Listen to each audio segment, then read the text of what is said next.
I think that Katya might actually be Jodie Foster in Contact. I got stuff going on. Stuff going on you don't know about.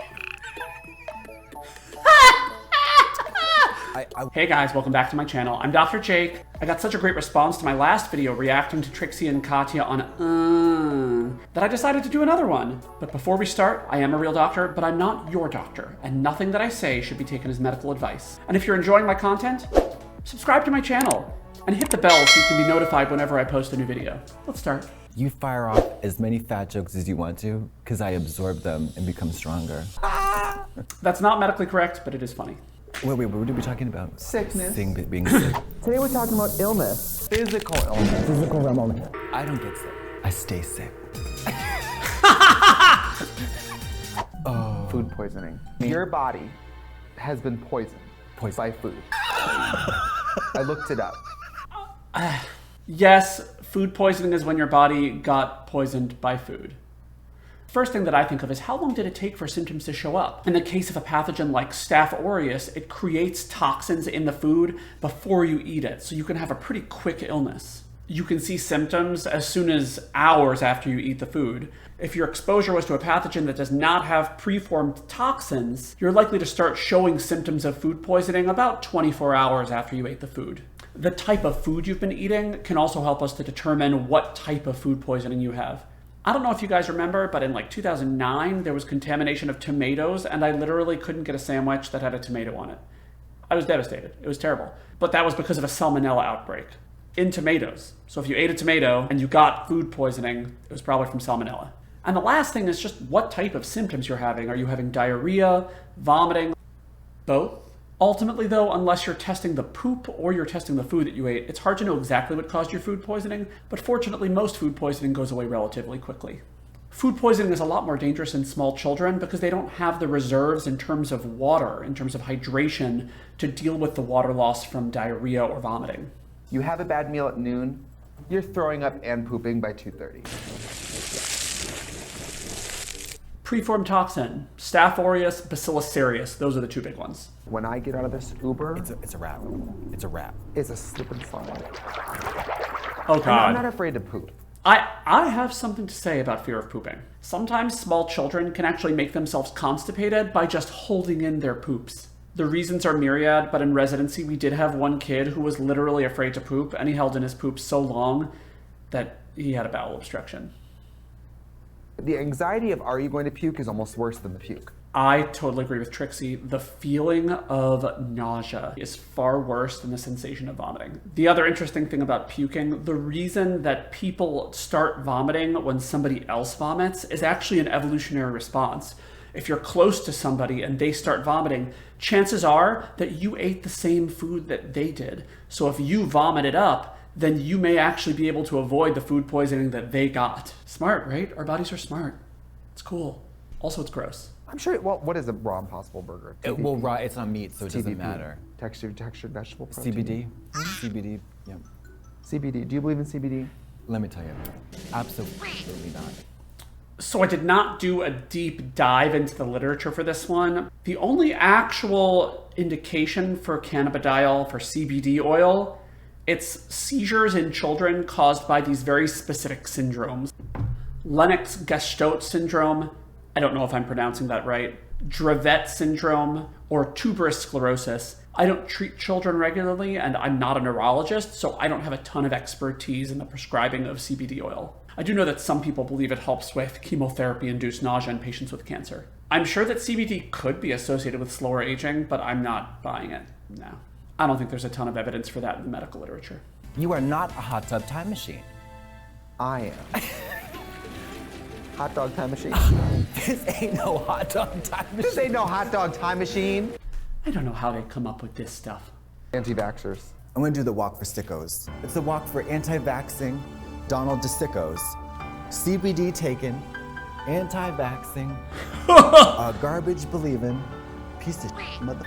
Yeah. I don't know where the hippos come in, but I will tell you that as a doctor, I am very frustrated with anti-vaxxers.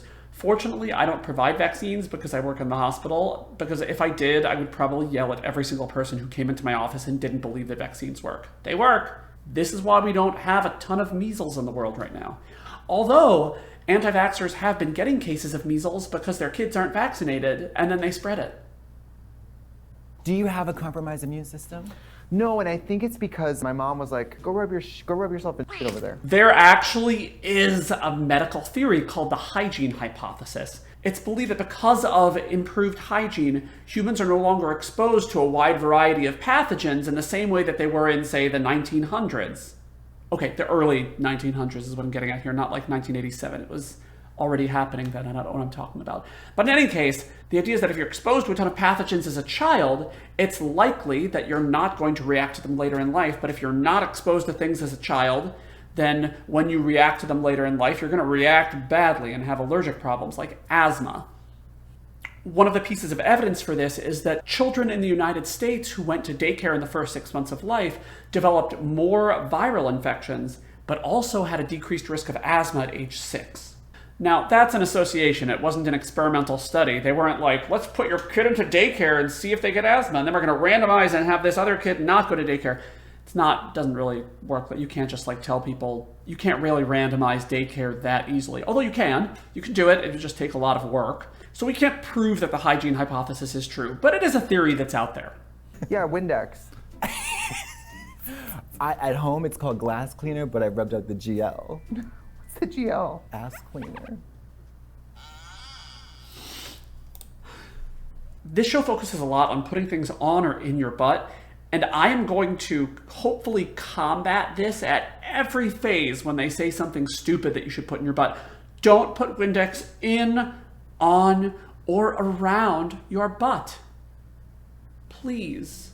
Last time it was corn, this time it was Windex. Will the horrors ever cease? Yeah. We don't fault sick people for being sick. No, we visit them, we take their vitamins. Whether they want us to visit them or not. This kind of makes me sad. One of the things that COVID has changed is that we can't have visitors in the hospital. This video was filmed November 25th, 2020, so it's funny that it happened right during the middle of the pandemic, because if somebody's in the hospital now, there's no visiting. You are not going there. Most hospitals now have visitor policies that severely limit the number of people that can come into the hospital to see you. Usually 1. If you have COVID, that number is usually 0. Kind of depressing.